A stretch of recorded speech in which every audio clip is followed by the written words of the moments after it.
Welcome to The Actor's Choice, where the actors and actresses have a chance to talk about themselves and their careers. Join us now for the next hour as we explore the marvelous industry of acting by actors and actresses from today's exciting show business world. And now, direct from Hollywood, here's your host, Ron Brewington.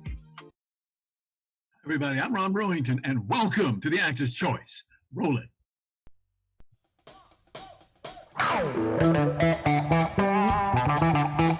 What you say? Oh! Mm-hmm. Listen.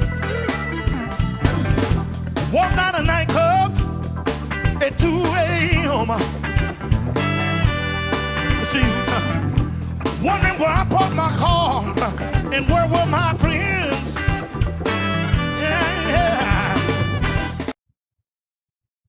Ladies and gentlemen, for the next hour, sit back, relax, and enjoy as we do a blues celebration. Our first guest today started in a little town in Texas, and now he's known around the world. Without further ado, got a lot to say. Please welcome Sugaray Rayford. Sugaray. Hey, how do you do? Man? Greetings and welcome to The Actor's Choice. Thank you for having me, bro. Thank you, brother. I appreciate it. Glad to be here. I saw you out there on that microphone. You were working it. That music was jamming the box. I couldn't hear it, but hopefully it was all right. Man. Oh, yeah, it was okay. It was okay.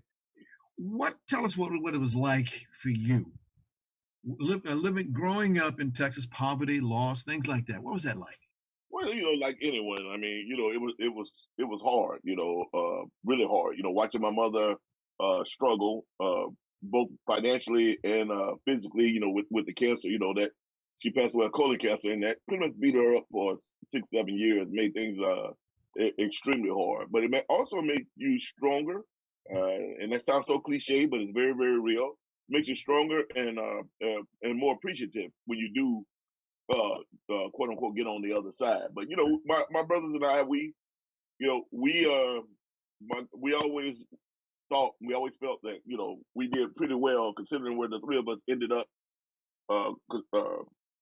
Considering where the three of us ended up with the beginning that we had, a lot of people would use that excuse and going down the other side with maybe doing drugs or selling drugs or being in jail or robbing, and because of my grandmother's strength and just who way we were raised, we just stayed the course, and those three of us made it out alive. Never been to jail, never been arrested. Finished school, have raised families, and have become productive men in this world, and that is something that I'm very, very proud of. And I'll say amen, my friend. Amen. Amen. Amen. Now, you began your musical career at the age of 7, singing and playing drums, right? Yeah, gospel. They always put that on there, 7. But I'll take it. I think I was probably like literally, if I remember right, but I want to say I was like 5 or 6. Started with the Sunshine Band, was the first thing, and then I saw those drums, and man, those drums just called my name. So then I started playing the drums, and then from there I started directing choirs and singing. But music had always been my thing. From early days of hip hop when I was a break dancer and all that kind of stuff. But I just love music.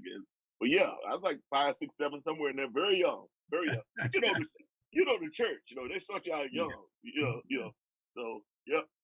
Oh yeah. Sugaray, somewhere in there, some time frame in there, you made a move, a very good move.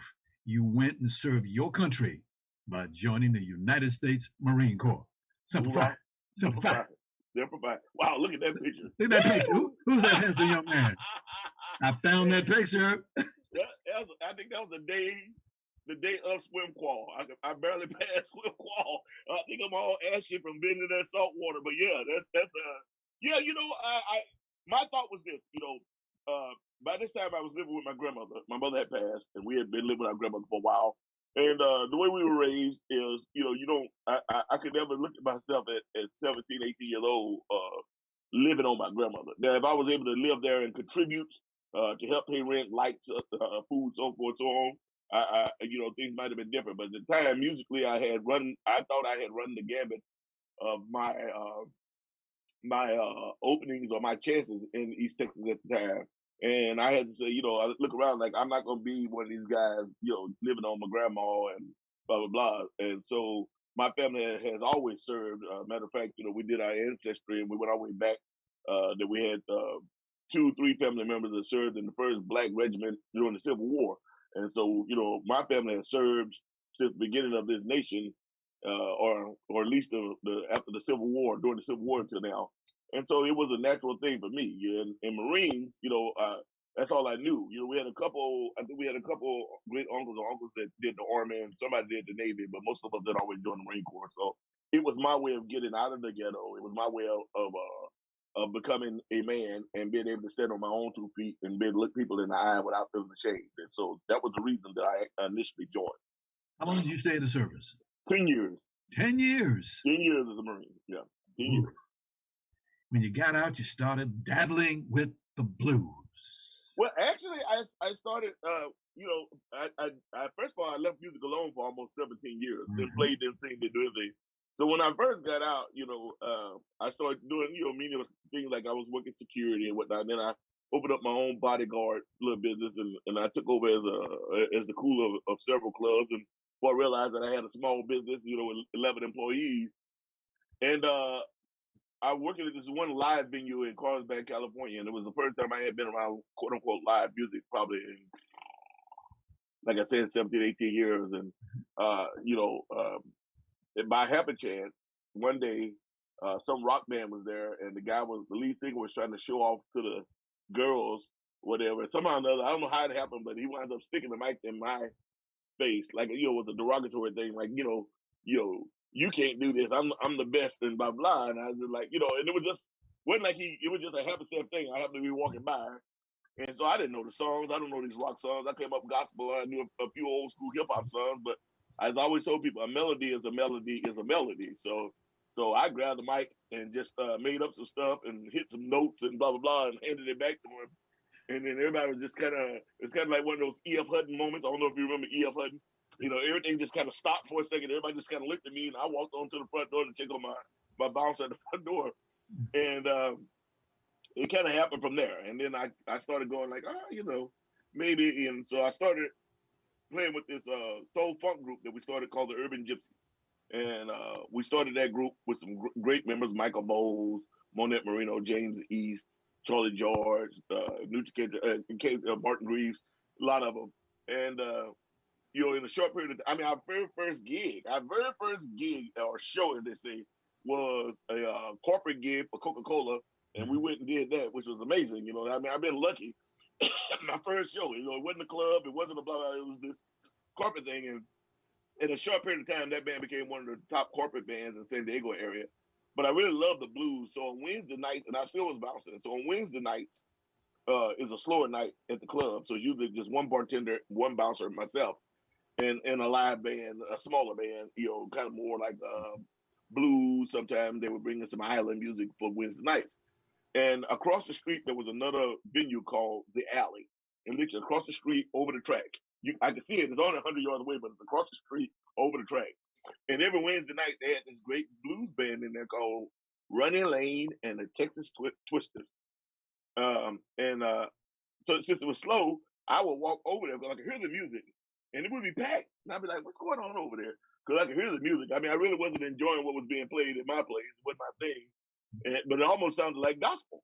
So I would go over there and look in the window, and these cats were playing blues. And now I had heard blues, because I grew up in East Texas. So, my uncle, and his name is country as you can get, his name is Althea Porter, or as we say in the country, Althea Porter.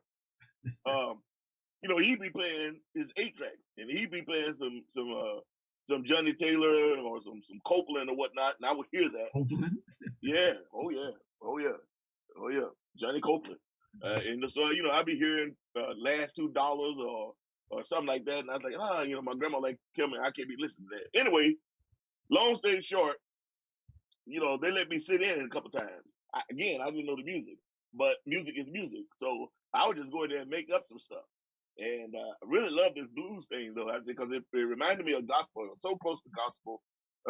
And not just the music, but the feel, if that makes any sense. The feeling you got, the feeling of the people. It was almost like having church, even though you was doing blues. And that really, really resonated with me. And so the bass player of that band, Tim, and I can't remember Tim's last name off the top of my head. He did me a solid. He gave me this paperback book. It had 10,000 blues songs, words, and music. And man, I kind of went home and just digested that thing. And about this time, had started dating my now wife, and so she would find songs that she liked. And so I made it where Wednesday nights I was off. So she started finding songs she liked. We would pull up to the alley in her car in the back because I didn't want my club to see that I was over here at this club. And we would sit in the car, and I would learn a blues song. I would learn one song, and then I would go in to the club and sing that song. And that's how it all kind of started. Okay. So how do you define blues music? There is no definition of blues music. You know, you get all these people talking about it's a feeling and it's this, that, and that. Blues is blues, and you know it when you hear it. And the thing about it is, most people don't even know what blues is. They associate blues with just what comes out of Chicago or what they heard in Mississippi. So a lot of times they only associate blues with harmonica or suffering or just electric guitar. And I always tell them, I say, I'm from East Texas. I say, so you come down to East Texas, Louisiana, Arkansas, Oklahoma, you know, the blues is much more, in parts of Georgia, it's much more soulful. You know, there's going to be horns, there's going to be B3, there's going to be background singers. And so my blues sounds that way. That's why I was always gravitating toward the Johnny Taylors and the O.B. Wrights and the Tyrone Davises and the Bobby Blands, and you know, because like that sound really it really moved me. It reminded me of church. It reminded me of all that. So that's my style of blues. So it's hard to say what blues is because, you know, there's some people who would tell you that, well, Bobby Bland or Albert King not blues because they're not playing 1-4-5. And I'm like, no, that's blues. It's just your definition of blues is so limited because of what you know. You don't really know. So, you know, you got to get down there. You know, there's a whole different thing. You know, so. Tony, would you put up that picture of Johnny Copeland for just a minute, please? Oh, you got a shot at Johnny? Oh yeah, Johnny Taylor. Johnny Copeland, excuse me. His daughter, I know his daughter. She calls him Copeland. I said, "Go ahead, girl. Whatever you want to call." I know one of his daughters, Shamika, who's amazing. Shamika Copeland. She's out in Chicago, but she's a monster. I love it. Yes. Okay. You had done some studio vocals on several projects, and in May of 2012, you made your stage debut in the Tony Award-winning play "Ain't Nothing But the Blues." Yeah, that was crazy. That was, and it all happened kind of strange to me. If I got a moment to explain it, it was like I had gone to San Francisco with my then music director. His name was Chuck Morris, and he took me to this thing called the Bohemian Club. This I won't go into details of that, but they're kind of a secretive club, and they were doing this show on slide guitar. So they had slide guitars from Hawaii, Mississippi, Chicago, California, and they brought me in as a vocalist. And during that time, I met the music director for Ain't Nothing But the Blues. Well, then I come back home to L.A., and 2-3 weeks later, I get a call from this gentleman saying, "Hey, man, we're doing a play. We want you to come down and audition." And I'm like, "Well, I've never done a play, man. I don't know how plays. I'm not an actor. I'm just sugar." But he invited me, and he convinced me to come down and play. So I went down to L.A. to what they call read for the part. And I ain't never done this. So remember now, I've never done this. So I took the sheet, the one sheet or whatever you call it, and I just memorized it, just like I would a song. I just memorized the whole thing. So I went in and gave the spiel, did the what you call it, and then I walked back out, and I'm like, well, I'm never going to get this. It doesn't matter, But it was cool to have the experience of auditioning in front of directors and whatnot. But I just had never done that, and they called back 3 people, and they said, "We want you guys to stick around for a while, let everybody else go home." And I'm like, "Oh Lord, what the hell happened now?" All right. And then when it was all said and done, they came to me and they're like, "Well, this is a new play, and we want you to play 2 parts." I'm like, "What?" Then we give you the part, but we want you to play this other part too. And I'm like, "What?" So I was gonna play. I can't remember the name of the play, but I was gonna be Harry I'm getting the name, but help me out, Ron. Harry Belafonte. Belafonte, yes. And Leadbelly. They both were in this play. And I was gonna play both of those parts. Unfortunately, when the play was supposed to start, I was doing my first European tour. Okay. Literally, the day the play was going to start was the day I was flying out. So I didn't do it. So, but it was nice to be asked and blah, blah, blah. A year later, I get a call from Dan Wheatman, who's the director, music director again. And they're like, I guess Ron Taylor, D. Ron Taylor, I don't know if you know the actor Ron Taylor. Yes. He was one of the founding members of Ain't Nothing But the Blues, one of the founding writers. Yes. He passed away. Right. And they had pulled the play off of Broadway because they couldn't really find anyone they found a lot of great actors, but they couldn't find anyone to play that Ron Taylor part. You know, they had done a couple of things, but they didn't like the actors they had with it, so they actually shelved the play. And then Dan remembered me. So all of a sudden I get a phone call and they're like, hey, we want you to come up to Portland and be part of this play. And I'm like, man, you know, and at that time it was kind of slow. So I said, well, all right, man, I'll come up. I had no idea this was a Tony Award winning play. Right. I had no idea they had reassembled the Tony Award winning cast. It wasn't a substitute cast. It was the New York cast from the original play. You know, Eloise Law, Jennifer, I mean, just, you know, and they're like, we want you to play the Ron Taylor part, which is like the lead part. And I'm just sitting there like, man, I've never done this before. You want me to? I said, I know how to be. So you had a good time. You had a real good time. I did. Standing ovations, all that good stuff. Okay. Understand. But beyond scared because I've never done that. Right. You know? And I'm with all these professionals. Right. So, but yeah, it was cool. Then I got the bug. Gotcha. 2015 was a very special year for you, Sugaray.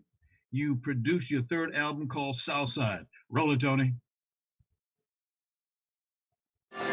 This is for you, listen. Gather around. The band is in your old town. We come to play for you. Yeah, what we can do now.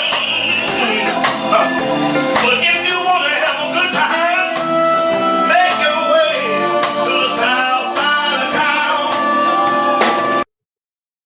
Woo! Hey now.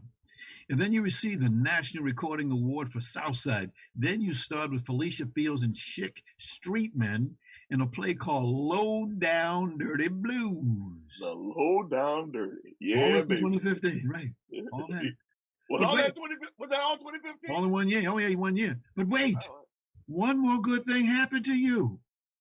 You had the Sugaray Rayford band, and something happened to one of your band members. Got sick. Yeah. And who should you meet? August of that year. You ran into our next guest. Drake Shining. Yeah, Drake Munkihaid Shining. That dirty mother. Yeah, Drake. Yeah. Go ahead with your man self. Yeah, look at you guys. There's a picture of you two guys right. Look at that. Yeah, Drake good people. Goodness. Yeah, he's a great. Actually, he's the MD of my band now, and you know, he'll tell you how we met. You know, people brought him in. I do auditions a little differently. I do auditions at live shows in front of live people, and I just throw you to the wolves. And that's kind of what I did to Drake. So I don't think he ever gonna forgive me for that. But he did a good job. I want to see how you're gonna react under pressure. All right, roll it, Tony. Roll it.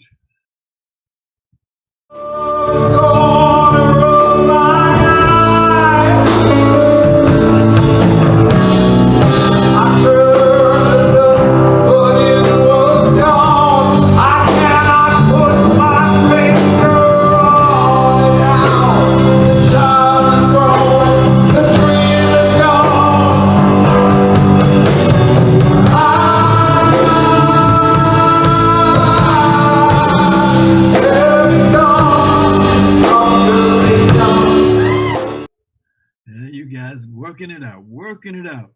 All this in 2015. Let's move up to 2018. 39th Annual Blues Music Awards. You got nominated for 4 awards that year. Oh, okay. Yeah. Right on. Okay. Right on. Next year, 2019, you released your 5th album called Somebody Save Me. Mm-hmm. There's a lot of meaning to that. Somebody Save Me. Tell us what's the meaning? Well, you know, we were going through, as you know, a really terrible time as a country and as a world and all that. And I, you know, it's just one of those things where it's like, you know, I've done everything I can to try to move this needle and promote brotherhood and unity. I just need somebody to come save me, you know. And every song on there, I don't usually get political, but every song on there is saying something about what's going on. Now, you know, I put some love songs on there. Somebody Save Me is slowing cards on the table, but you know, you listen to things like Time to Get Moving, Dark Night of the Soul, and you know, they're very, you know, you listen to what I'm singing about, what I'm saying, and it was Okay. just the time that we needed at that time. It needed to be said. Okay. You got one song, as we should say, taken from the album. It's called The Revelator. Roll it, Tony. I'm a freak of nature. I ain't no honeybee. I'm an unknown creature. The likes you've never seen. Wahoo, wahoo. Wahoo, wahoo. Wahoo, wahoo. Wahoo, wahoo. I'm like a Cape Crusader, sweeping up the streets. I'm your favorite flavor, savory and sweet. Wow, Sugar Ray, I'm gonna send you a copy of this show. My goodness, you'll see what I'm talking about. As we used to say in the business, ain't it funky now? That was bad on bad. That was bad on bad. That year, you got you also got a Grammy Award nomination for that show. Yeah. Okay. You've traveled all over the globe with world-class artists by your side. Would you say it got better throughout your life? Oh, definitely. Oh, definitely. I mean, my life got better, you know, once I joined the Marine Corps. My life actually got better once we moved in with our grandmother. You know, we ate every day, we went to church every day, and having a stable home. But yeah, it's been a steady climb for me, and I've been very lucky to do it, and I've been very lucky to have some of the greatest musicians around to go on the ride with me. So, yeah, definitely gotten better. Been very lucky, very blessed. You played in Vegas, Las Vegas, prior to the COVID show. And we got a photograph. Can you put that up, Tony? Yeah, look at that. Yeah, Looks familiar. that's Eva. Yeah, Now, who's that sitting in that? And who's that? Who that bees? Eva Marie Frederick, actress, Eva Marie. producer, director, and also that. Yeah, there's another picture. Doing some lyrics on a project right now. Yes. Yeah. Yes, indeed. Wow. Wow. Amazing. And responsible for you and I getting together today. That lady, I love her dearly. She makes sure that good things happen. She does. She's a sweetheart. Right, indeed, indeed. As they say, where do we go from here? What's next for you, Sugar Ray? Well, we already have the new album pretty much done. I've recorded 5 of the 10 songs, Ooh. and we're gonna, you know, I'll finish those. Actually, when I get done with this show right now, I'll be jumping in my truck to drive to LA, Yes. and we'll finish up of those, and we're getting ready to put that out. That's going to come out in January. We already released a single in March, called "Homemade Disaster." And you can pretty much figure out exactly what that is. You can go look that up now, Homemade Disaster. And it's right to the point, ain't no beating around the bush. And now, I have the third largest booking agency. You know, my manager, Stephanie Gonzalez, manages 2 people, George Benson and me. And, great record company in 40 Below. So then the thing is just keep trying to capitalize on what has happened. I mean, 2019 was my year, and 2020 should have been the greatest year I ever had. With everything that happened, that's what all these back here, it's been a great few years, but we'll keep that momentum going and just keep shooting for wherever karma decides to let us land, because I believe in karma. So we're just gonna keep on keeping on, and the band is ready. My guys in London are doing the horn tracks right now, and the new album is called Misinformation. That should come out in January. Look for it. Thank you so much for all the good stuff that you brought today, and wish we had more time. It's all right. Thank you for having me. Oh, my pleasure. We want to get you back again. Okay. All right. Okay. Thank you, sir. God bless you. Thank Take you. care. Right on. Okay. Well, this is the Actor's Choice. I'm your host, Ron Brewington. Ladies and gentlemen, to our Actor's Choice Tax Squad, we're excited to announce that we're expanding into e-commerce. This year, 2021, the Actor's Choice will launch a new product line, including t-shirts, mugs, tote bags, backpacks, sweatshirts, water bottles, caps, and so much more. And as a side note, t-shirts come in men and women sizes, and not all designs are available in both. So some items will be a special order, but you will be able to buy all of our merchandise on our website, located at www.theactorschoicela.org. Okay, to be updated on our product launch and all the happenings with the Actor's Choice, again, go to our website, sign up for our monthly email. That's www.theactorschoicela.org. And finally, if you have a product or service or an upcoming event that you like to see advertised on this program, please call 323-533-1036. That's 323-533-1036. Our prices are very affordable. Thank you. This is the Actor's Choice. I'm your host, Ron Brewington. Roll it, Tony.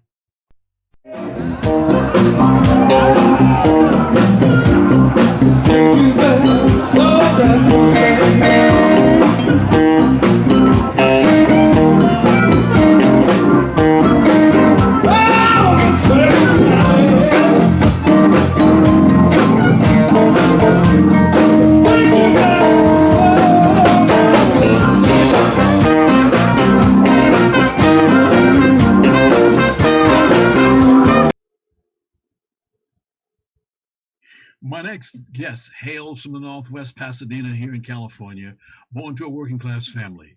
Now, his mother sang with local big bands in the 1940s, and his sister was an operatic soprano. So you can say the roots was there for this fellow. Ladies and gentlemen, please welcome Drake Munkihaid Shining. Welcome, my friend. Greetings and welcome to the Actor's Choice. I'm told that you got your first introduction to the world of rock and roll when your father brought home a used drum set and you formed a garage band. Tell us the story, please. Well, you know, I've been playing piano from the age of 4, Uh-huh. and it just led to a natural progression with music being in the house all the time. Of course, at that age, that's what you listen to is rock and roll. I've been playing. There you go. We see you now. We see you now. Hey, there's that handsome man. I've been playing piano forever and ever. And it was just one of those teenage things where you want to, you know, maybe try something different. So, yeah, I started out playing drums in a garage band and graduated onto bass. And then I figured, well, if I'm going to do this for real, I might as well do something that I'm good at. So that's when I went back to playing keys. I see. Good picture. You're looking good, my friend. Oh, thank you. Yes. Thank you. Okay. Stop the presses. Stop the presses. I need to know, where did you get that nickname, Munkihaid? Well, I was sitting around with a friend of mine many, many, many years ago. And I don't know, an image of that gorilla Coco, the one that used to do sign language, who loved kittens, an image of her came up. And he just looked over at me and he said, "Man, that looks like you with your big old monkey head." So it just stuck because I have an affinity for cats, you know. Oh my goodness. God bless you. Munkihaid. Munkihaid. And you have to pronounce it the way it's spelled. You have to pronounce it phonetically. Munkihaid. That's right, Munkihaid. Go ahead. With your bad self. Go ahead. Drake, the 70s and the 80s were a mecca for you as a young keyboardist, right? Yes. Yes, it was. I mean, the type of music that was being played in Los Angeles at that time, it was part of the whole new wave thing. There was a lot of keyboard-centric stuff. I found myself playing jazz fusion and some R&B and some soul music, and it was a rich time. The the 70s through the mid 80s. Gotcha. So you met a guy named Eddie Van Halen and also David Lee Roth. Yeah, he was a local homie. We we were all part of the Pasadena music scene at the time, and it was just he was just probably the best guitar player in town, but he was just he was a homie. He was one of the guys. So, and of course his unfortunate passing this past year, really, it just hit home for a lot of us here in Pasadena. By this time, how many instruments were you playing? Well, I mean, I probably 3 or 4. I mean, I play coarse keyboards. I play very bad drums, but I'm also a competent bassist playing electric bass guitar. I wouldn't say I'm all that great or anything, but I'm competent. See, that's what you say. We say differently. We like you. We like you. I ended up actually on my new album, the one that's hopefully is going to be coming out in the spring. I actually, and I think you've got a track and a couple of photographs, but I actually played bass guitar on the track that I sent to you, all of the keyboards and the bass guitar. So, it's just, the album is the culmination of a lifetime. People have been on me for, I don't know, 30 years to put out an album. And then about 6 weeks ago, our friend, my dear friend, actually family, Eva Marie Frederick, she approached me and said, "Hey, would you like to write some music together?" And I had to think about it for a second, Okay. And I said, "Well, sure. Yeah, I mean, she's a splendid writer." Right. And it was her first real foray into writing lyrics. Okay. And but I mean, she's taken to it like a fish to water. Okay. Tony, can you pick up photo number 39? Pardon me? I was talking to Tony. Put up picture number 39. Because while you're talking, we can show you a photo about who you talk. There you go. There you go. There you go.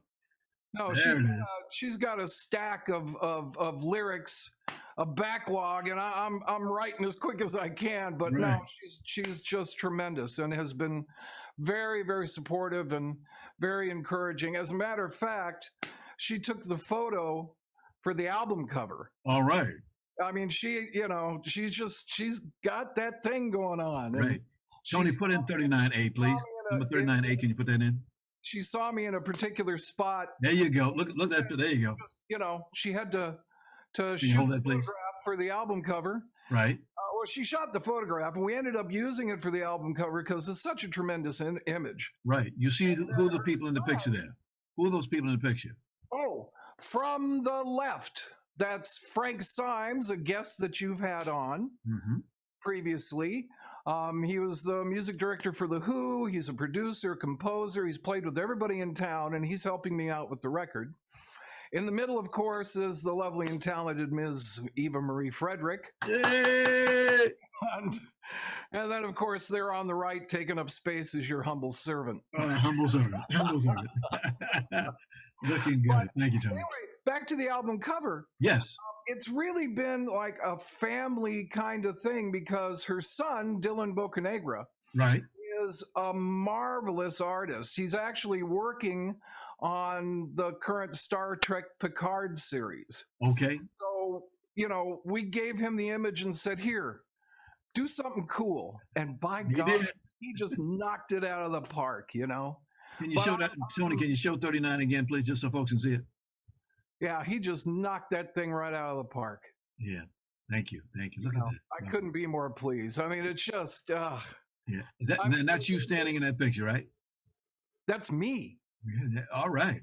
That's me standing underneath that seagull. All right. I mean, and the title of the album, of course, is "This Is Life Now." Amen. Yeah, but considering the pandemic and the fact that as a touring musician, there's just nothing to do. Right. But with this album, it shows that there is something to be done, and there is something that constructive and lasting and creative and as hopeless as it can get at times, particularly for performers. You have to be able to channel that into something greater than just the current situation. So thankfully Eva Ray approached me with some great, I mean, she's the catalyst to all this. Oh yeah. And by the way, a lot of people don't know that besides being a lyricist, she's also an actress, a producer, She's a tremendous actress, Put out a lot of movies. And I'm fortunate enough to be able to call her family. Gotcha. I mean, really, we're great friends, but more than that, we're family. So, Gotcha. but I'm really fortunate to have her, Frank Symes, a lot of talented people in my life that are willing to contribute to this. And, it shows that I'm much more than just your regular sideman. Because, I've spent a career, an entire 40 years, making other people sound better, whether it's as a music producer or as a keyboardist, sideman, or a vocalist. And this is the first time I'm actually doing something for me. So this is new territory for me even at this late stage in my career. But I mean, I'm all in. I'm having the time of my life doing this. So, once we get it back on the road, I'm the musical director for the Sugaray Rayford band, who you had on earlier. Once we get back on the road, time is going to be precious. So I want to take this time to get this project out. And that way, when we hit the road, I'll be able to focus on that part of my career, but still have this burgeoning solo thing in the background as well, and have that available and just be able to express myself. But, touring with the Sugaray Rayford band is an unusual experience in that I've toured with big bands, household names, and the problem arises that each show is the same. Show after show after show after show, and after a couple of weeks of that, it starts getting to be like a job. But with the Sugaray Rayford band, we've got a really long leash, and we don't use a set list.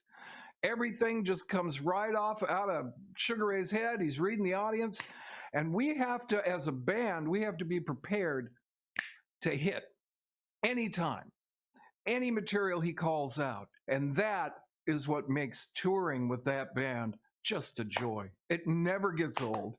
Yeah. And as I said, he gives us a real long leash. My job is to make sure that the musicians were all on the same page and all that, but it's a tremendous situation. Right. So the combination of that great gig and then having a new album coming out, man, I'm on top of the world in the middle of a pandemic. Gotcha. Tony, could you play number 34, 35, and 36 for us, please? There you go. They're on tour. You guys are on tour doing your thing. Oh, yeah. Yeah, there you are. I see over there on the left, all the way on the left over there. Nice hair. Always. Stage right. That's me. That's it. Okay, next one, please. You guys are in Memphis, Tennessee in this picture. Yes, sir. And it is unseasonably cold for that shot. But I mean, Sugaray and I, we're family as well. We're just very, very close friends, and it makes for a really, really marvelous working situation. It's not work. They don't call it working music. They call it playing music. And that's what we do. As Sugaray always says, this isn't a concert. It's a party. And that's the way we approach our shows. But you can see, I mean, he and I are just, we're best friends, cutting up all the time. And, Gotcha. Got you. Can you show the next one, Tony? There you guys are in front of a lot of people. Those are nice places to be. That was in Vienne, France. Oh. We were playing in an ancient Roman amphitheater for a big time festival called Jazz à Vienne. And that was at the conclusion of our performance, but what a great performance. I mean, you can look up Sugaray Rayford on YouTube, look up Vienne, and the whole show is on there, just shot wonderfully. They actually took the Jumbotron feed and they took a house board mix, put them together. It's like a concert film, but on YouTube, Sugaray Rayford, Vienne. Take a look. It's an hour and you'll love every minute of it. You also did an album with a gentleman by the name of Walter Trout. Oh, yes. Dear Walter Trout. No, Walter Trout is just a marvelous guy. I mean, salt of the earth, just marvelous, funny, caring. And his drummer was my roommate for a number of years. Right. So when he went in to record his last album, his regular keyboardist was unavailable for a couple of days. And, studio time is money. So he called me and said, hey, you want to come in and play on a couple of tracks on the album? And I thought, Oh, okay. you know, so I went in and I played on a couple of tracks on his new album, Ordinary Madness. Wow. Wow. That's beautiful. And you Yeah, played, it's great of fun. course, what instrument did you play? Hammond B3 organ. Oh, okay. You know, that's my go-to instrument. That's kind of what I'm known for. You want to see yourself playing? You want to see yourself playing? Well, I don't know. Do you want to see me playing? Roll it, Tony. Roll it.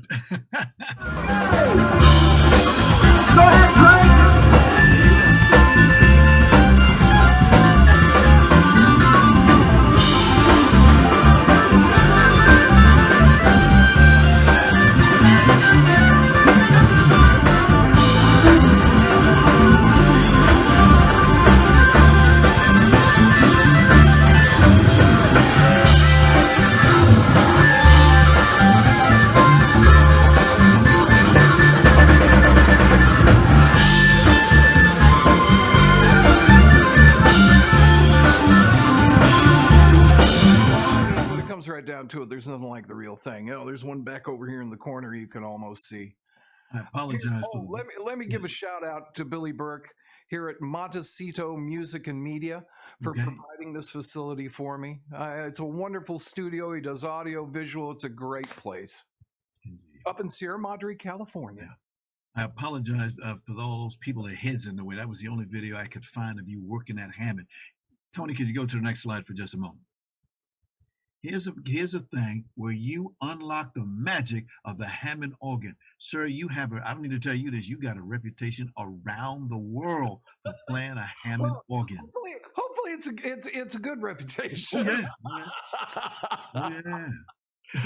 Oh, yeah. Yeah, I mean the Hammond organ. They haven't made them since 1975. What? So it has become kind of a lost art in being able to manipulate and make the sound you want, and a lot of digital equivalents nowadays. But in order to get the real sound, you have to know what all the buttons and knobs and drawbars and all that stuff do. And it's part of my job as an older musician to be able to pass on a lot of this knowledge to the younger people. Yes. Because as I said, these instruments are 45 years old, the newest ones. So being able to work them is kind of a lost art. So if I can go out and I can show somebody how to make those sounds, I'm obligated to do it. Right. Well, how about getting parts for it when it breaks or has problems? I leave that to the professionals. Because they're such complex instruments. Okay. They're not like little transistors. No, there's actually moving parts inside of a Hammond organ. Tone wheels with little magnets on them, not unlike guitar pickups that spin at various speeds. And there's tubes in the tubes. There's tubes in it. So, that's part of the problem with being a touring musician is when you do flyaway dates, you don't take your gear with you. It's dependent on the promoter to hire what they call a backline company who provides the instruments. Yes. And being that these Hammond organs are, electromechanical instruments and vintage ones at that, they can vary wildly from instrument to instrument to instrument to instrument. And sometimes you'll get one that's great, and sometimes you'll get one that's not so great. And with your experience, you have to learn how to be able to work around the ones that are not so great, You need to write a book. Oh, Lord. No, I need to get this album done first. That's a good point. How do you put together an album? What do you do? How do you choose what songs are going to go in there and not other ones come out?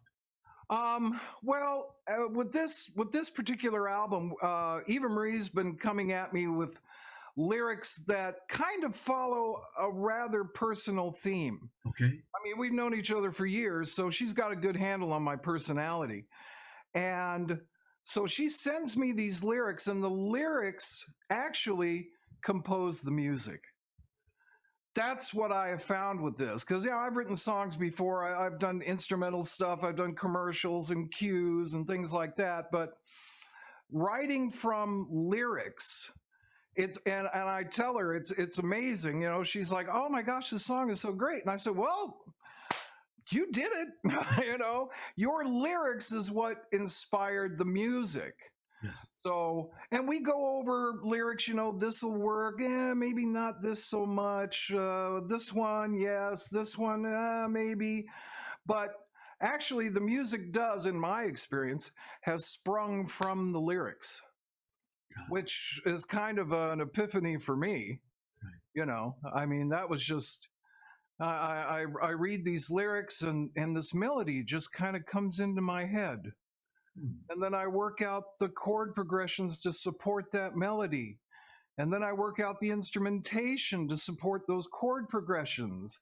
And, and on and on and on. And the next thing you know, you've got a whole song. And as somebody told me many years ago, the key to being a good artist is knowing when to quit. Because, you can polish that thing forever and ever and ever. It's only going to get so shiny. And if you polish it too much, it goes away. So you got to know when to quit. When this is a complete piece, there's no more anything else you're going to do is going to distract from it. And that's a hard lesson. Yes. Tony, can you put up number 39 just one more time, please, so folks can see it? Indeed. There you go. Oh, no, I'm sorry. Okay, that's fine. And then when you finish, come back to 39A. Oh, there's our smiling faces. There you go. That wonderful album cover. Oh, my gosh. I'm just so pleased with it. The photograph that Eva Marie took, it was just one of those kind of Thank you, Tony. intimate kind of moments. It was kind of meant to be. Yes. And when it came time to do the album, that was the only logical choice for the album cover. And then, of course, her son, Dylan Bocanegra, just knocked the graphic out of the park. It's subtle, it's classy, but it's hilarious and impactful. So, yeah, thank you so much. Thank you. I appreciate that. We'll want to get you back one day. Thank you so much. Oh, I'd love to come anytime. Just let me know. You got it. I want to thank Eva Marie Frederick for having you and I and Sugaray Rayford to come together today. She made that possible. Here. Yeah, here. Again, God bless you and keep on doing what you're doing. I got no choice there, Ron. Thank you so much.